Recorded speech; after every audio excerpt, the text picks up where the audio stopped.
In this video, I want to talk about and demonstrate the match color adjustment. Now, this is a destructive operation you can perform to the pixels of your image, and to help showcase it, I have two pictures open that both come with the Windows 7 default sample pictures. So if you have Windows 7, you probably already have these images. If you don't, really any two pictures will work. This is just a really cool example because both of the pictures happen to be of flowers. So here I have our chrysanthemum picture, which of course is this brilliant and beautiful orange and red. It's a very, very nice color in the image. And then we have these tulips, which are also very nice. But what if we wanted the tulips to be the same color as the chrysanthemum? And you don't want to spend a whole lot of time trying to match up hues or anything like that. You need one quick way to go about it.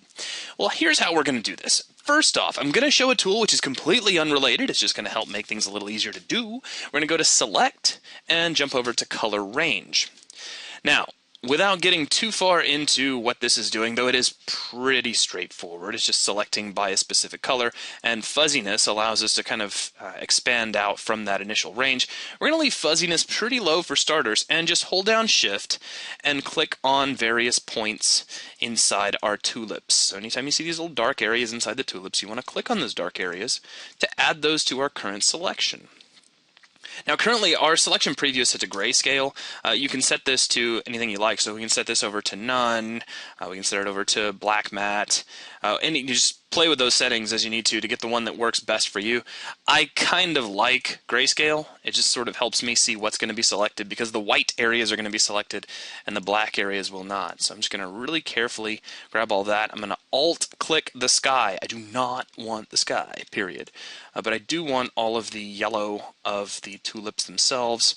And if we start to bleed down a little bit onto the stalks, that'll actually be okay too, though I anticipate things might get a little weird looking right in there, which of course it's okay for our purposes.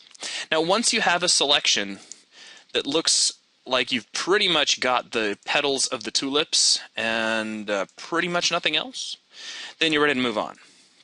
And again, all I've done is just hold down Shift and click on the darkened areas within those petals. You can flex your fuzziness value a little bit to expand that out. Just watch out. If you crank it too far, you're going to start grabbing other areas of the image, and we don't want that. So we'll click OK, and that gives us a nice selection of just those yellow petals. Now we can move over to Match Color. So let's go to Image, Adjustments, and jump down to Match Color. Now again, this is a destructive operation. This is actually going to affect our pixels. All right?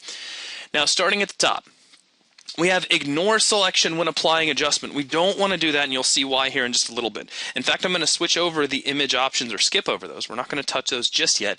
First off, we need to choose a source. Where are we getting the color that we want to match to? We're going to get that from the chrysanthemum image, and really, just like that, we're pretty much already done. If we grab the layer dropdown, if the source document had a whole lot of different layers, we could choose which layer we wanted to pull color from.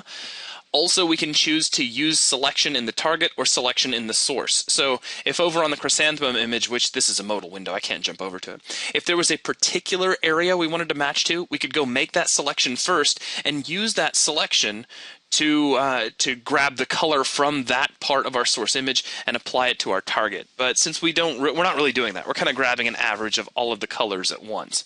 Now, in our image options, we have the ability to adjust our luminance if we want to brighten things up or darken them. We have color intensity, which again, I mean, the name is pretty straightforward. It's just going to adjust the overall intensity of the colors.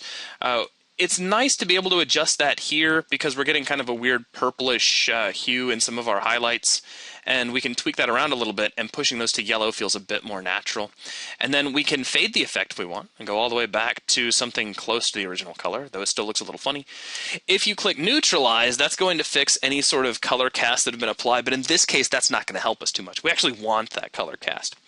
When you're happy, go ahead and click OK, and I'll hit Control D to deselect, and now we have some tulips that are the same color as our chrysanthemum.